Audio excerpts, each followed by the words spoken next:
Subversion is the term, if you look in a dictionary or criminal code to that matter, usually is explained as a part of activity to destroy things like religion, government, system, political, economical system of a country. And usually it's linked to espionage and such romantic things as blowing up bridges, sidetracking trains, cloak and dagger activity in Hollywood style. What I'm going to talk about now has absolutely nothing to do with the cliché of espionage or KGB activity of collecting information.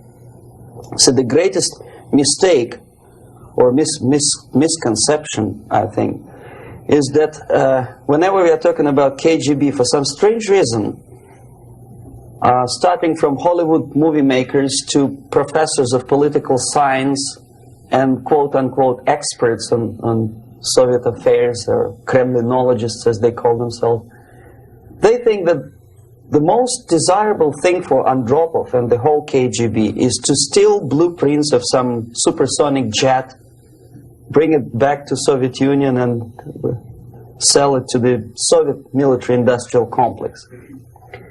It's only partly true. If we take the whole time, money, and manpower that the Soviet Union and KGB in particular spends outside of USSR border, we will discover, of course there are no official statistics unlike with CIA or FBI, that the espionage as such occupies only 10 to 15% of money, time, and manpower. 15% of the activity of KGB. The rest, 85%, is always subversion. And unlike a dictionary of English, Oxford Dictionary, subversion in Soviet terminology means always a destructive, aggressive activity aimed to destroy the country, nation, or geographical area of your enemy. So there's no romantics in there, absolutely. No blowing up bridges, no microfilms in Coca-Cola cans, nothing of that sort. No James Bond nonsense. It's most of this activity is overt, legitimate, and easily observable if you give yourself time and trouble to observe it. But according to the law and law enforcement systems of the Western civilization, it's not a crime. Exactly because of misconception, manipulation of terms. We think that subverter is a person who is going to blow up our beautiful bridges. No. Subverter is a student who comes for exchange, a diplomat, an actor, an artist, a journalist like myself was 10 years ago. Now, subversion is an activity which is a two-way traffic. You cannot subvert an enemy which doesn't want to be subverted. If you know history of Japan, for example, before 20th century, Japan was a closed society. The moment a foreign boat comes to the shores of Japan, the Imperial Japanese Army politely tells them to get lost. And if American salesman comes to the shore of Japan, let's say 60 or 70 years from now back, and says, oh, I have a very beautiful vacuum cleaner for you, you know, with the good financing, he says, please leave us, we don't need your vacuum cleaner. If they don't leave, they shoot them to preserve their culture, ideology, traditions, values intact. You were not able to subvert Japan. You cannot subvert Soviet Union because the borders are closed. The media is censored by the government. The population is controlled by the KGB and internal police. With all the beautiful glossy pictures of Time magazine and Magazine America, which is published by the American embassy in Moscow, you cannot subvert Soviet citizens because the magazine never reaches Soviet citizens. It's collected from the newsstands and thrown to garbage can. Subversion can be only successful when the initiator, the actor, the agent of subversion has a responsive target. It's a two-way traffic. United States is a receptive target of subversion. There is no response similar to that one from United States to the Soviet Union. It stops halfway somewhere. It never reaches here. The theory of subversion goes all the way back 2,500 years ago. The first human being who formulated the tactics of subversion was a Chinese philosopher by the name of Sun Tzu.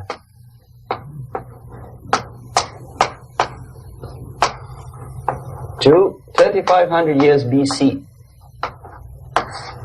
He was an advisor for several imperial courts in ancient China.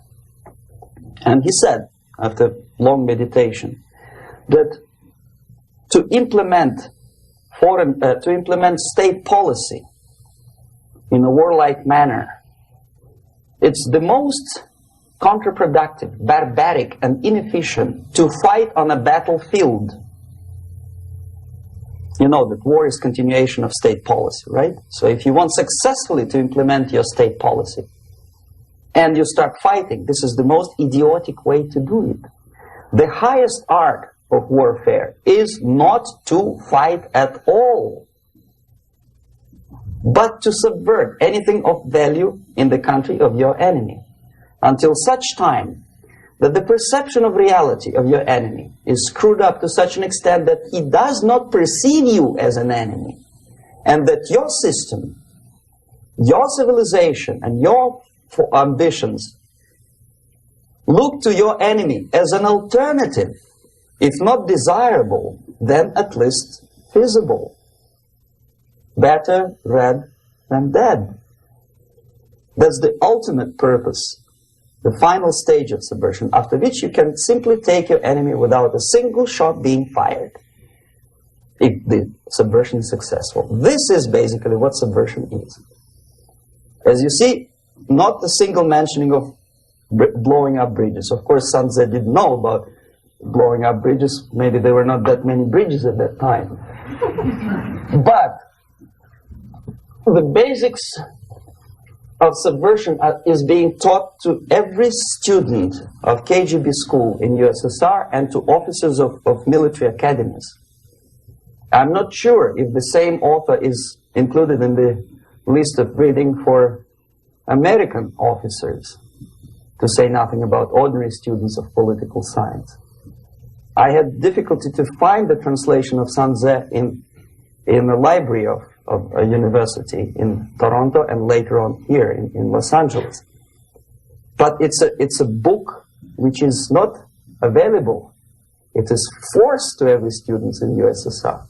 Every student who is taught to be dealing further in his future career with foreigners. What subversion is? Basically, it consists of 4 periods, time-wise. If we start from here and go this way, time, right? This is the beginning point.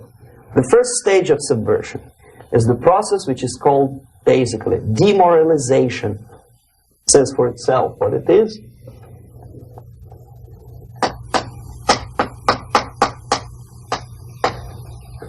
It takes from, say, 15 to 20 years to demoralize a society. Why 15 or 20 years? This is the time sufficient to educate one generation of students or children. One generation, one lifetime span of a person, a human being, which is dedicated to study, to shaping up the outlook, ideology, personality. No more, no less. Usually it takes from 15 to 20 years. What it includes? It includes influencing, or by various methods, infiltration, propaganda methods, direct contacts, doesn't really matter. I will describe them later.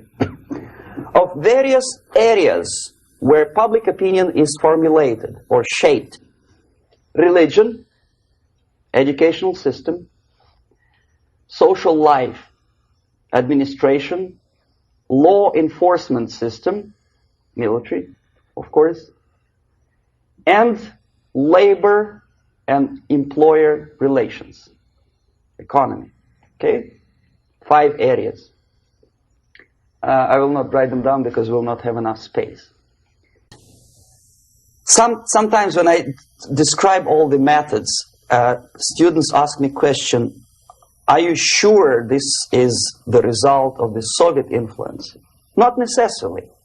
You see, the tactic of subversion, about which I'm talking, is similar to the martial art, the Japanese martial art.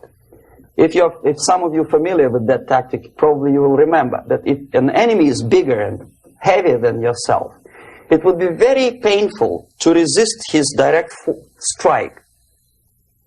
If a heavier person wants to strike me in the face, it would be very naive and counterproductive to stop his blow. The Chinese and Japanese judo art tells us what to do. First, to avoid the strike, then to grab the fist and continue his movement in the direction where it was before, right? Until the enemy crashes in the wall. You see? So, what happens here? The target country obviously does something wrong. If it's a free democratic society, there are many different movements within the society.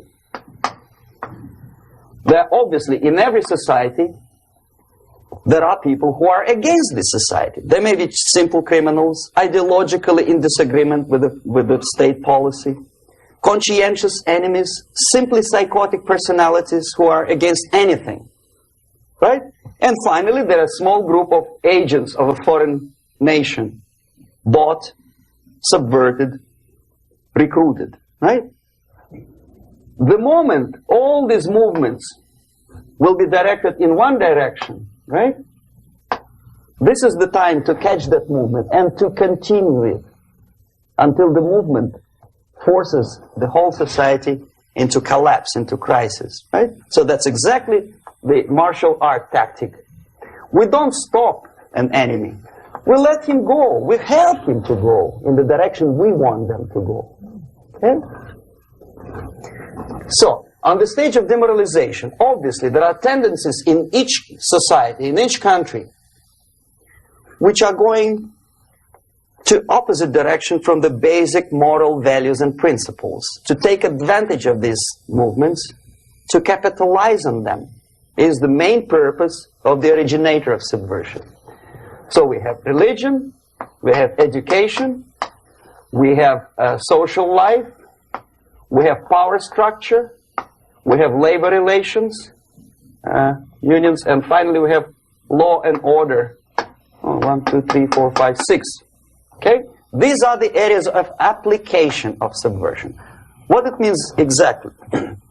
In case of religion, destroy it, ridicule it, replace it with various sects, cults, which bring people's attention, faith, whether it is naive, primitive, doesn't really matter.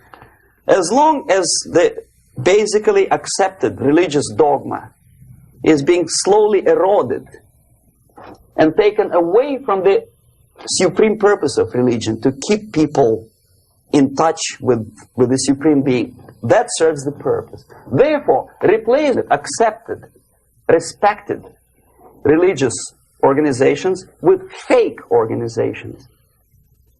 Distract people's attention from the real faith and attract them to various different faiths.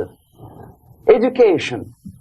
Distract them from learning something which is constructive, pragmatic, efficient. Instead of mathematics, physics, foreign languages, chemistry, teach them history of urban warfare, natural food, home economy, your sexuality, anything, as long as it takes you away, okay, Social life. Replace traditionally established institutions and organizations with fake organizations. Take away the initiative from people. Take away the responsibility from naturally established links between individuals, group of individuals, and society at large, and replace them with artificially, bureaucratically controlled bodies. Instead of social life and friendship between neighbors, establish social workers institutions. People who are on payroll of whom? Society? No. Bureaucracy. The main concern of social workers is not your family, not you, not social relations between groups of people. The main concern is to get the paycheck from the government. What will be the result of their social work doesn't really matter. They can develop all kind of concepts to show to the government and to the people that they're useful. Okay, away from the natural links, power structure. Okay, the natural bodies of administration, which are traditionally either elected by people at large or appointed by elected leaders of society, are being actively substituted by artificial bodies. The bodies of people, groups of people, whom nobody elected. Never. As a matter of fact, most of the people don't like them at all, and yet they exist. One of such group is media. Who elected them?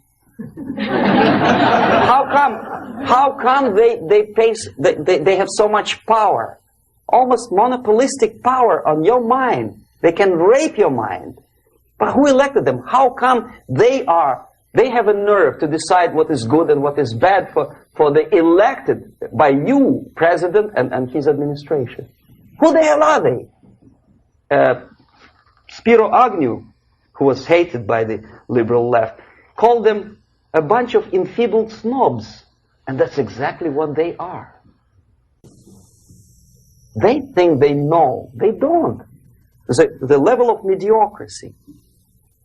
In a big establishment like New York Times, Los Angeles Times, major television network, you don't have to be excellent journalist.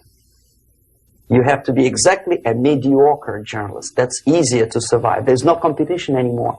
You have your good, nice income, $100,000 a year. That's it. Whether you are better or worse doesn't really matter anymore. As soon as you're smiling to the camera and do your job. That's it. No more competition. Power structure slowly is eroded by the bodies and groups of people who do not have neither qualification nor the will of people to keep them in power, and yet they do have power. Okay. Together with that, there is another process.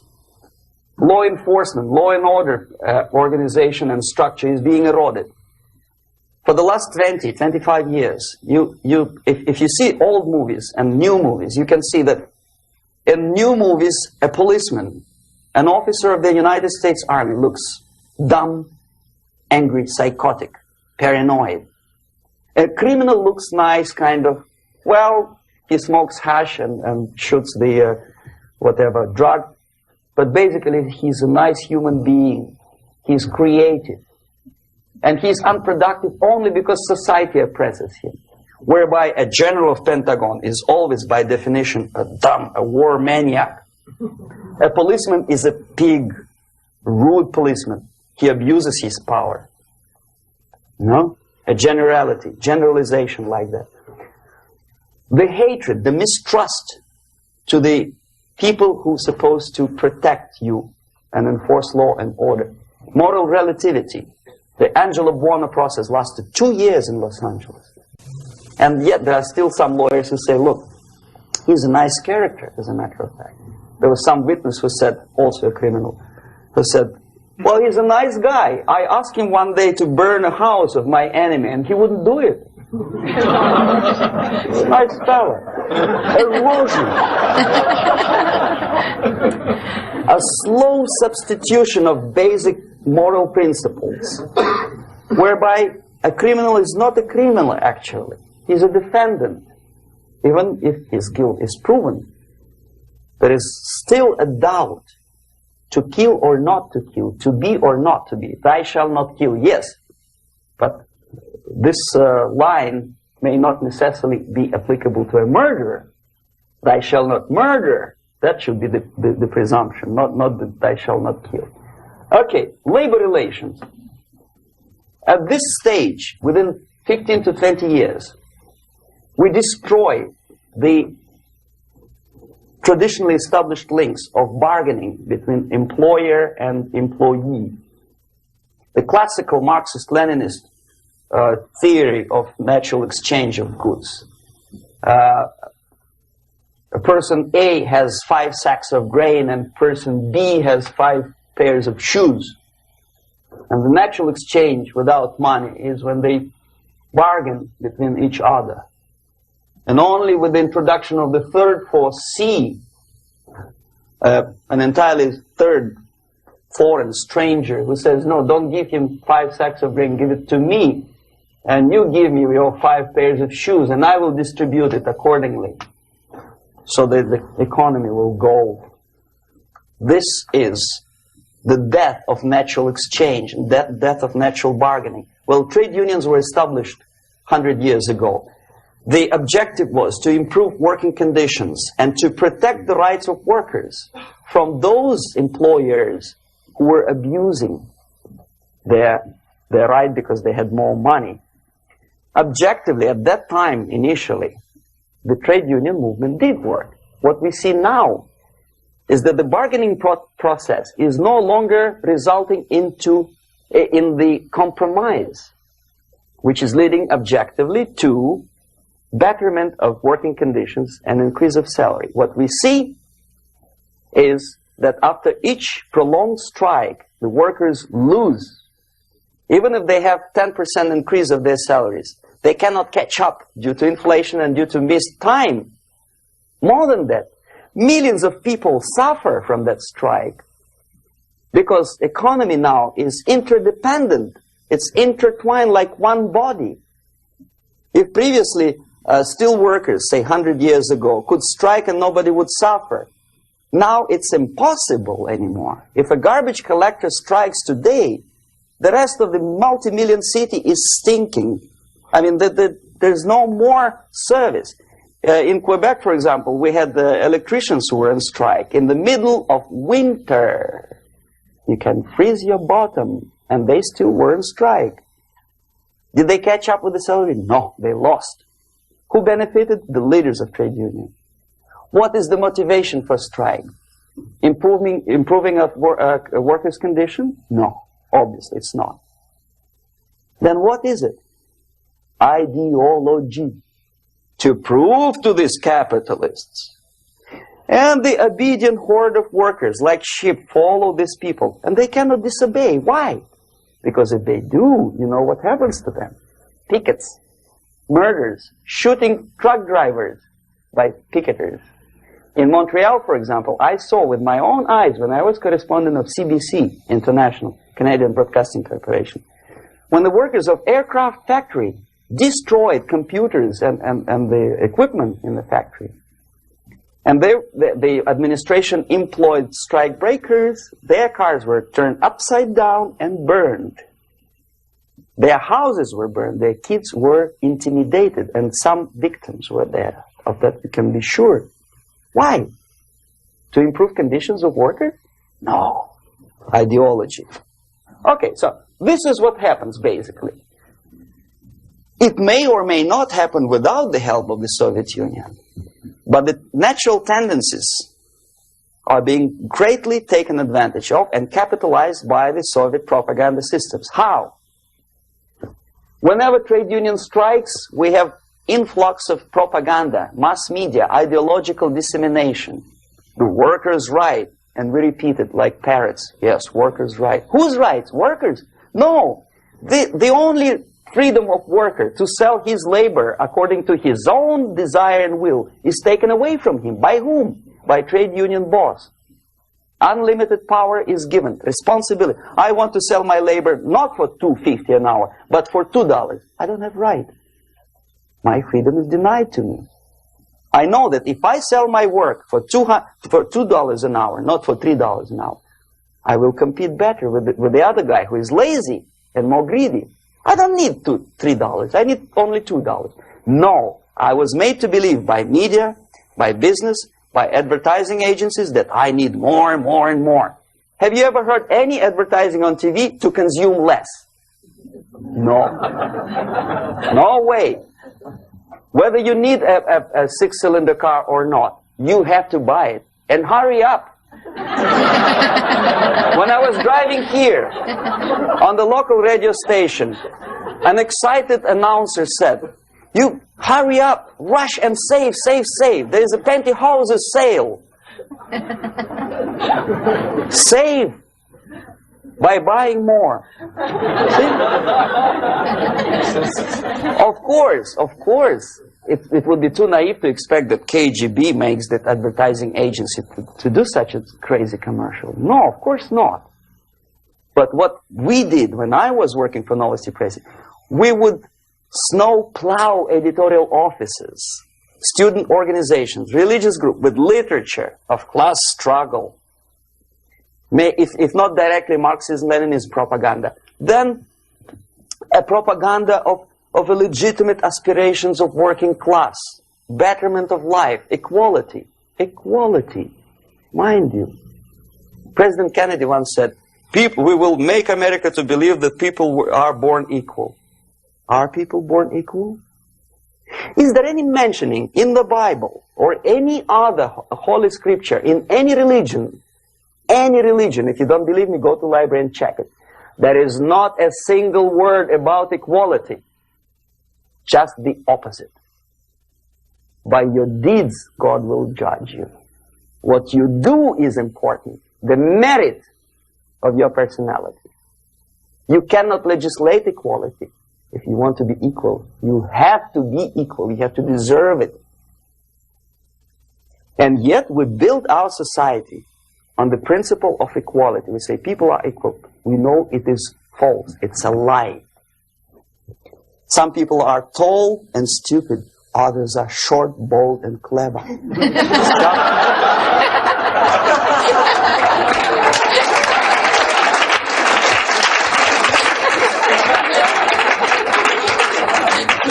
If we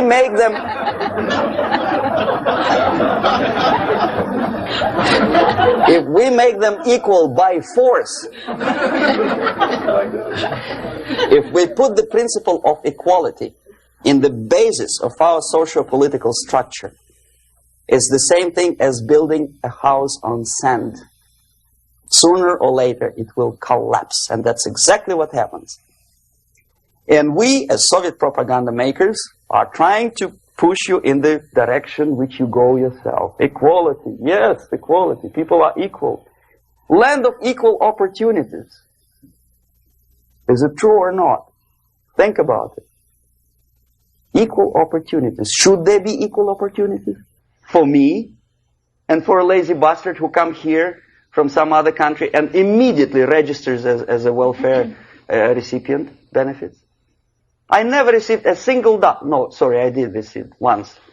But I never applied for welfare. For the 13 years, I took any job. Security guard, journalist, taxi driver, anything. Well, I was restless, but some people don't like it. They immediately. So why should we have equal opportunities? Why? The equal opportunity to excel. Equal opportunity in equal circumstances, yes, but we know people are different. To excel, yes, provided we reach the same level of excellency, perfection, which is hypothetical, distant future. Yes, maybe. But we know perfectly well that even with the best intentions, people could not be equal. Why should we have equality in the, say, legal system? Myself, I'm considering myself a law-abiding citizen, and a person who comes here to rob and shoot, say, the United States administration under Carter, imported thousands of Cuban criminals. They were non-criminals, yet they were accepted. Do you think it's fair if myself and my wife from Philippines, who work like excuse me, horse, as a lab technician in a hospital, should have the same rights as a criminal from Cuba? Why? And yet we repeat as parrots, equality, equality, equality.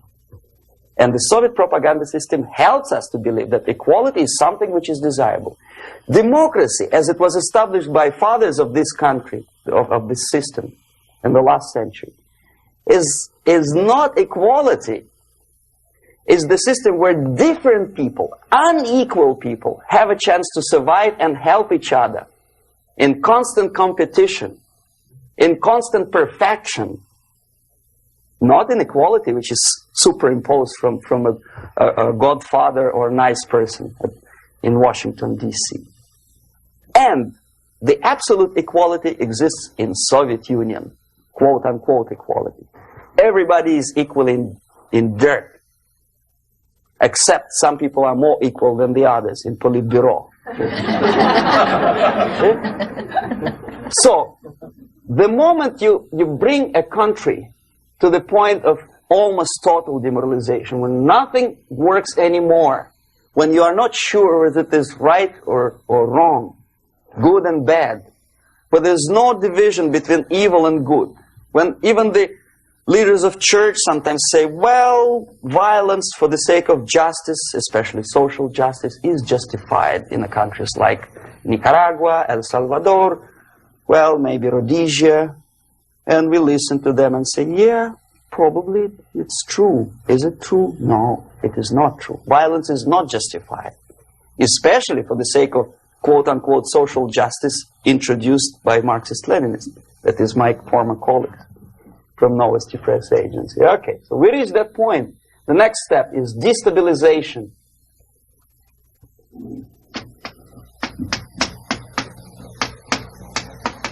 Again, this word says for itself what it is. To destabilize all the relations, all the accepted institutions and organizations in a country of your enemy.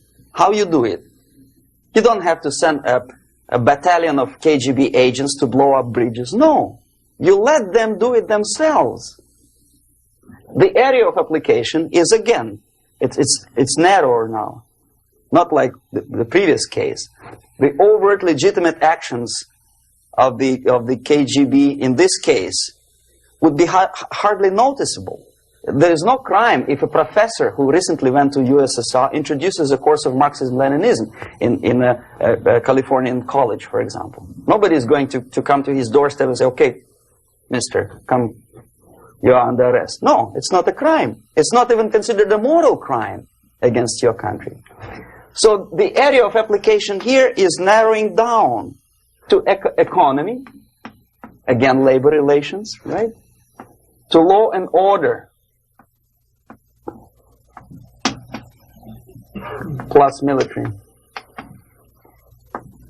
And economy, law and order. Yes, and again, the media, but wider scope, little bit different. I'll explain you later. Okay, basically 3 areas. Economy. The radicalization of bargaining process. If on that stage we still could achieve, theoretically, some positive compromise between the negotiating sides with say, arbitrary introduction of arbitrary judges, a third side, objectively judging the demands of both sides. Here it's radicalization. On the stage of destabilization, we cannot come to compromise even within a family. The husband and wife couldn't figure out which is better. Husband wants his kids to eat at the table, and wife wants a child to roam around the room and drop food all over the floor. They cannot come to compromise unless they start a fight. It's impossible to reach a compromise, constructive compromise, between neighbors.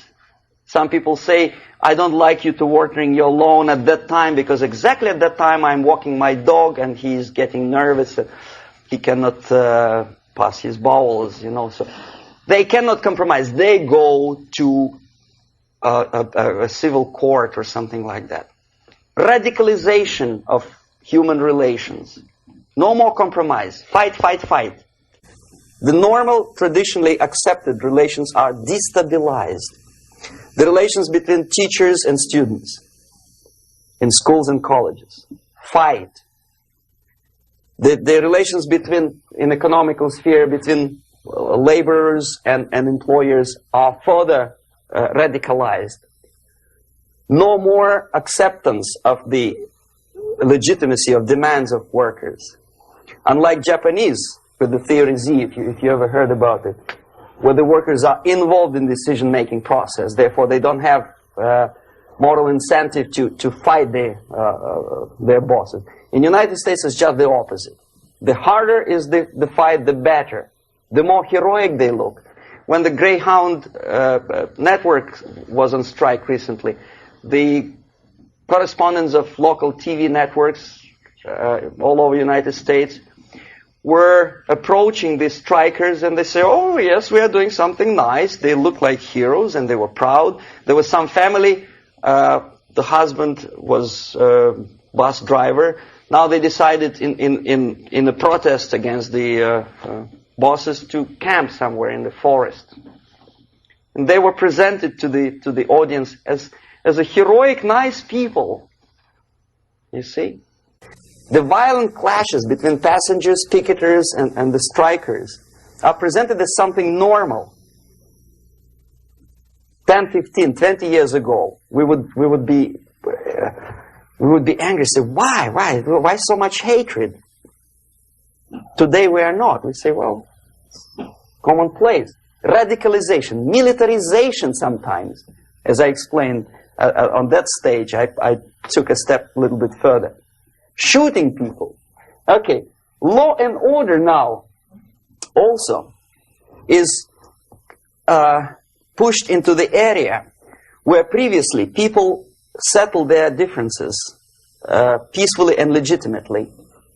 Now we are getting with this court cases in the smallest irrelevant cases. We cannot solve our problems anymore. The society at large becomes more and more antagonistic between individuals, between groups of individuals, and the society at large. The media puts himself in the opposition to the society in general, at large. Separate, alienated. Okay?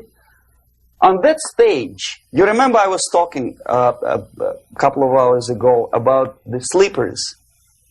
That's when the students from, say, United States, if they are trained in Lumumba University, or developing nations, that's the students I was dealing with, are being sent back from the Soviet Union here.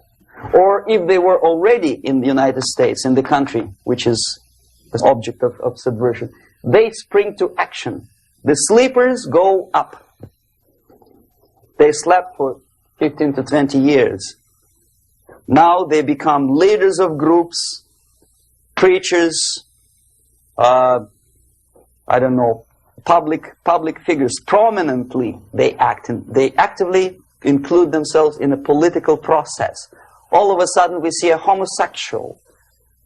15 years ago he did his dirty job and nobody cared. Now he makes it a political issue. He demands recognition, respect, human rights, and he rallies a large group of people. And there are violent clashes between him and police, his group and ordinary people, no matter what. It's black against white, yellows against green, doesn't matter where the division line goes. As long as this group come into antagonistic clash, sometimes militantly, sometimes with firearms, that is destabilization process. The sleepers, many of whom are simply KGB agents, become leaders of the process of destabilization. Doesn't mean that Comrade Andropov sends Comrade Ivanov to the United States. The person who takes care is already here. He is a respected citizen of the United States. Sometimes he gets money from various foundations for his legitimate struggle for, I don't know, human rights, women rights, kid lib, prison lib, whatever. There are sympathetic Americans who donate their money to him. Destabilization process usually leads directly to the process of crisis. In case of developing nations, that's the area where I was active. The process starts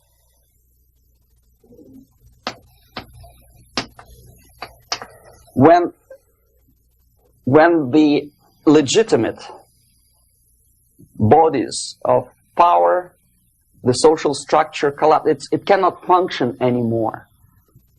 So instead, we have artificial body injected into society, such as non-elected committees. You remember I was talking about them here.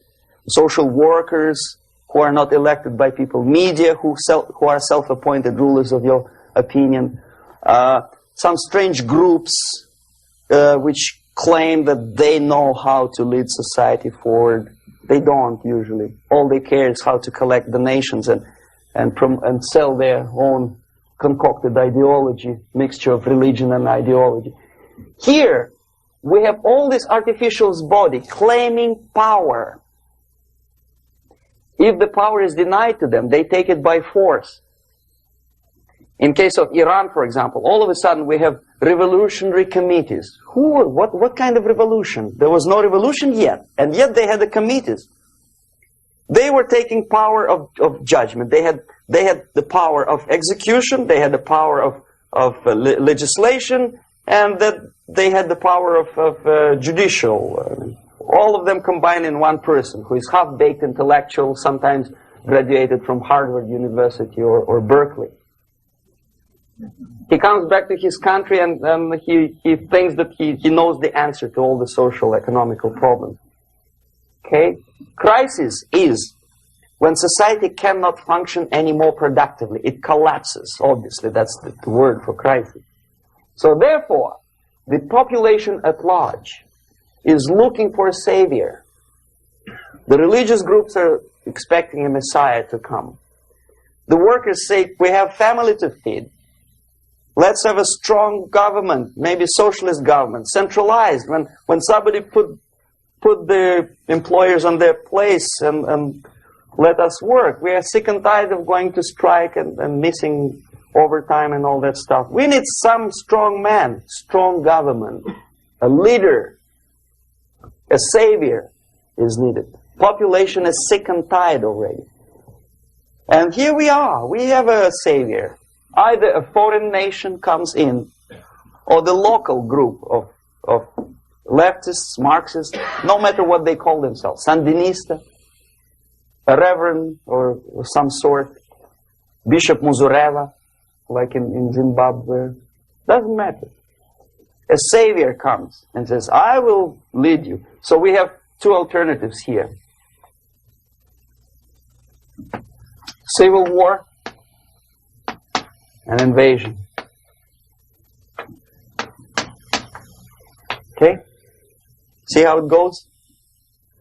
Civil war, we know what it is. Lebanon is the best example. The civil war, which was artificially implanted in Lebanon by injection of force of PLO, Palestinian Liberation Organization.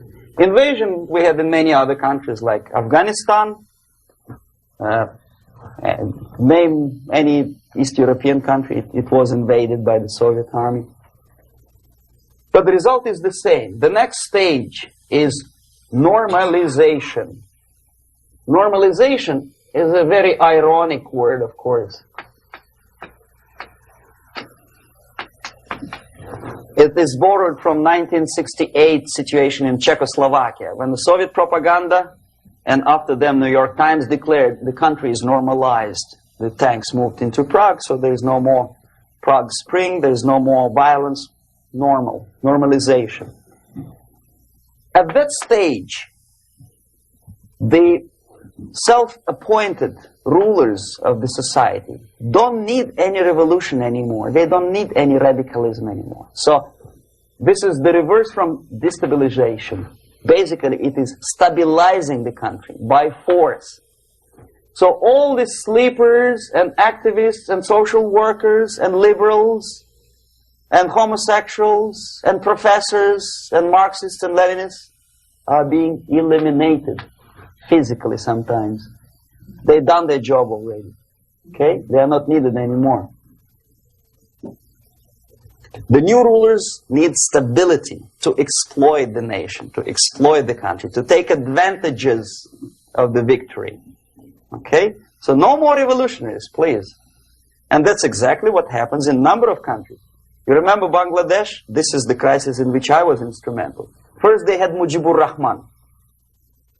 In 1971, he was the leader of People's Party, Awami League, with mustache like Stalin. He was in Russia many times. In 5 years, he was shot by his former colleagues, Marxists. He fulfilled his function. In Afghanistan, it happened 3 times. First there was Taraki, then there was Amin, now there's Babrak Karmal. They killed each other successively, one after another. The moment he fulfills his duty, the first one demoralized country, the second destabilized, the third one brought it to crisis. Goodbye, comrades.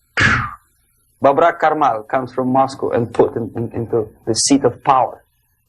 Same thing happened in Grenada recently.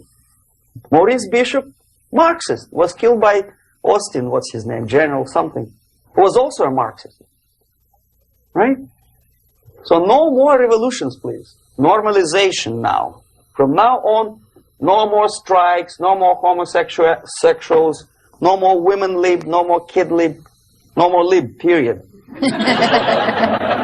Good, solid, democratic, proletarian freedom. That's it. Now, to reverse this process takes enormous effort. When today, United States had to invade Grenada to reverse the process of subversion. Some people say, boy, this is not good, it's not kosher to invade the beautiful country, island of Grenada. Well, why didn't you stop the process here, when Grenada was just approached by leftists?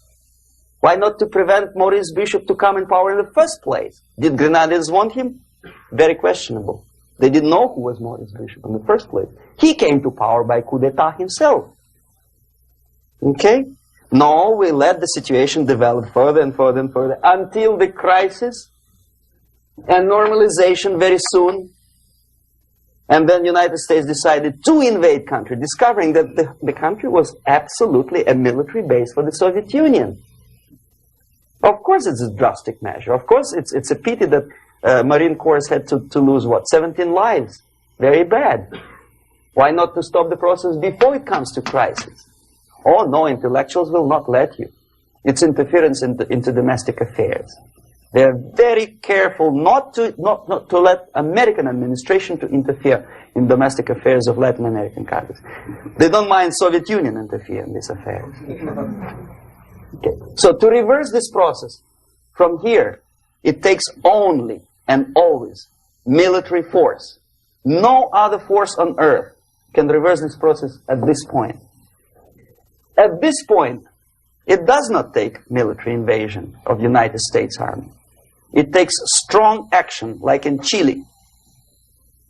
A CIA covert involvement to prevent the savior from outside to come into power and to stabilize country before it erupts into civil war. Okay? Support the right-wing conservative forces. By money, by crooks or love, doesn't matter. Stabilize the country. Don't let the crisis develop into civil war or invasion. Oh no, your liberals will say it's against the law. The Congress will not appropriate money for covert actions of CIA. Why not? Should we wait till the normalization come and Soviet tanks land in Los Angeles airport? Now, at that point, at the point of destabilization, also the process could be reversed. Again, easily than this. No CIA involvement at this point. You know what it takes here? Restriction of some liberties for small groups which are self-declared enemies of the society. As simple as that. Oh no, the media and liberals will tell you this is against the American Constitution. How can we, by force, deny the civil rights to criminals, for example? It's not good. Okay? So we allow them to, okay, if you allow the criminals to have civil rights, go on and bring the country to the crisis. This is a bloodless way to do. Curb the rights. I mean, not to put them in prison. No, I'm not talking about putting all the gays from San Francisco in the concentration camp. Do not allow them to take political force. Do not elect them to the seats of power, whether it is municipality level, state level, or federal level. It has to be beaten in the heads of American voters that a person like that in the seats of power is an enemy.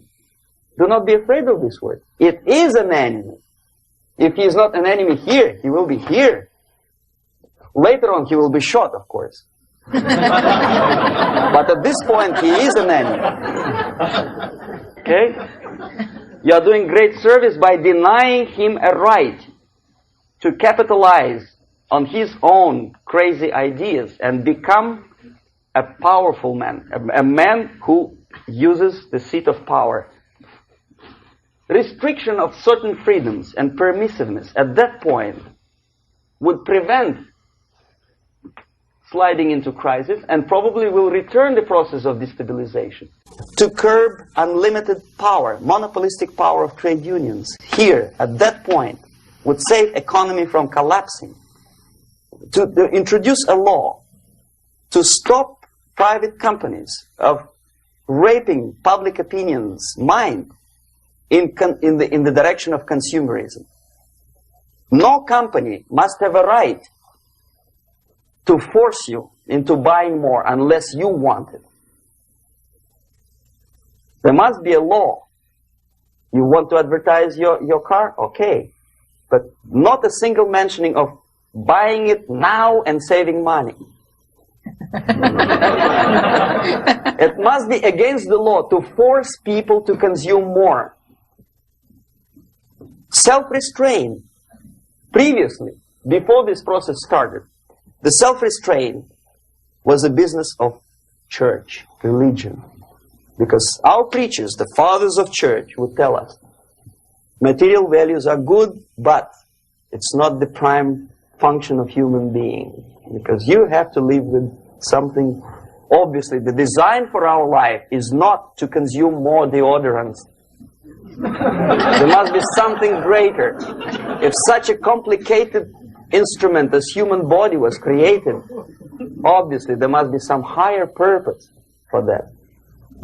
And it's very easy to avoid destabilization by denying the greedy companies one little freedom, one little liberty, forcing you into turning yourself into processors of unwanted products and goods.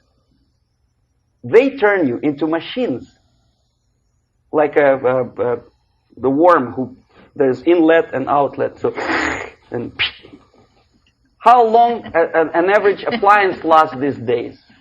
Less than a year. Why? Where's workmanship? Oh, we want you to buy more. Okay. Destabilization process could be easily overcome if, as I say, the society, by its own will or after persuasion by the leaders, will come to the idea of self-restraint. It's so hard, we want to consume more, but you have to. Unless you will come to this stage, when, as we say in Russia, if Sahara Desert ever becomes a communist state, there will be shortage of sand. So you have to curb your... You have to curb your expectations at this point before it's too late. But no, we don't want to do it. Demoralization process. Again, it's the easiest thing to reverse. First of all, by restricting import of propaganda. The easiest thing to do.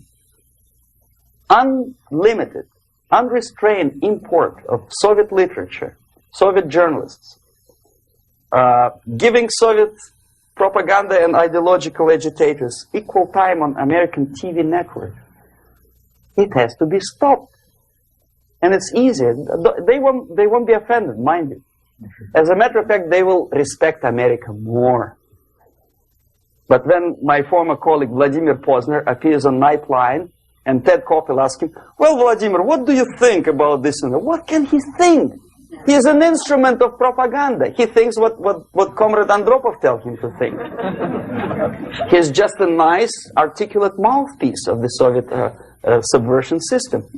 And Ted Koppel makes you believe that my friend Vladimir Posner thinks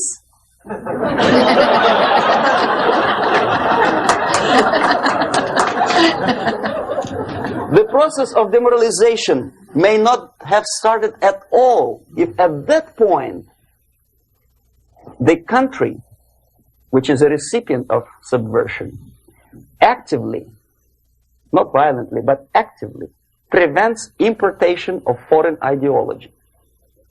I don't want America to follow the pattern of ancient Japan. You don't have to shoot every foreigner when it approaches the sacred borders of the United States. But when he offers you a junk in the disguise of very shiny something, you have to tell him, no, we have our own junk.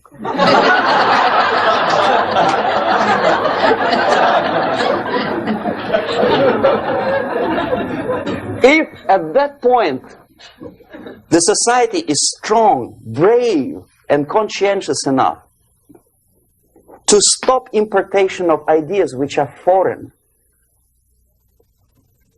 then the whole chain of events could be prevented. Recently I've been to Philippines, and I was shocked how in big cities like Manila, children listen to deafening music. A melodious nation with long traditions of good, nice ethnic music, introduced by Spanish long time ago, maybe 2 centuries, 3 centuries ago, I don't remember how long. All of a sudden listen to musical garbage, blasting their radios at full blast, at full volume. Why? In India, I spent many years watching the reactions of Indians walking out of movie theaters after seeing Hollywood production. They couldn't figure out why Americans are so wasteful. They smash their cars, their shiny cars, every 5 minutes. How come they shoot each other for $500,000? Is it true that they're so obsessed with sex? Can you imagine showing a movie where each 5 minutes there's a copulation on the screen to a country like India with long tradition of respect to these private matters, or to Pakistan? And United States expect these people to respect you? No way. Oh yes, they will see the movie, they'll pay 5 rupees to see that garbage, but they walk out and will tell their kids, don't respect Americans, don't be like Americans. See? So, the process of demoralization could be stopped right here, both as an expert and as an import. And that takes one step, one very important thing to do. You don't have to expel all the KGB agents from Washington, D.C. The most difficult and at the same time the simplest answer to the subversion is to start it here and even before, by bringing back the society to religion, something that you cannot touch and eat and put on yourself, but something that rules society and makes it move and preserve it. A Soviet scientist, Shafarevich, who has nothing to do with religion, he is a computer scientist, did a very intensive research on the history of socialist countries. He calls socialist or communist any country with a centralized economy and a pyramidal style of power structure. And he discovered, actually he didn't discover it, he just brought to attention of his readers, that civilizations like Mohenjo-Daro in the river Indus area, like Egypt, like Maya, Incas, like Babylonian culture, collapsed and disappeared from the surface of Earth. The moment they lost religion, As simple as that. They disintegrated. Nobody remembers about them anymore. Well, distantly. So, the ideas are moving society and keeping mankind as society of human beings, intelligent, moral agents of God. The facts, the truth, the exact knowledge may not. All the sophisticated technology and computers will not prevent society from disintegrating and eventually dying out. Have you ever met a person who would sacrifice his life, freedom, for the truth like that? This is truth. I never met a person who said, this is truth and I'm ready to shoot me. To defend the truth. Right? But millions sacrifice their life, freedom, comfort, everything for things like God. Like Jesus Christ. It's an honor. Some martyrs in the Soviet concentration camp died. And they died in peace.